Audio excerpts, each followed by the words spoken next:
আমাদের সমাজে প্রচুর এতিমখানা দেখা যায়, বৃদ্ধাশ্রম দেখা যায়, কিন্তু আমাদের নবীজি রাষ্ট্রপ্রধান হবার পরও একটাও এতিমখানা বানান নাই, বৃদ্ধাশ্রম বানান নাই। আপনি কি জানেন এর কারণ কি?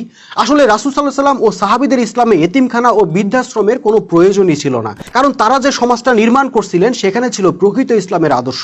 ওই আদর্শ মানুষকে এতটাই পাল্টে দিছিল যে সেখানে কোনো বৃদ্ধ পিতামাতা সন্তানের অবহেলার শিকার হবার প্রশ্নই উঠতো না। সন্তানরা তাদের পিতামাতার সেবা করতে পারাকে সৌভাগ্যের বিষয় মনে করত। তারা এমন কোনো আচরণ করতো না যাতে পিতামাতা উফ শব্দটা পর্যন্ত বলা লাগে। সুতরাং ওই সমাজে পিতামাতাকে ঘর ছাইরা, বাড়ি ছাইরা সন্তানের অবহেলা আর ঘৃণার পাত্র হইয়া বৃদ্ধাশ্রমে যাবার দরকারই হইতো না। আর এতিমদের ব্যাপারে বলতে হয়, ওই ইসলামী সমাজে এতিমরা ছিল জাতির কাছে আমানত স্বরূপ। তারা কোনো না কোনো পরিবারের মধ্যেই বড় হইতো।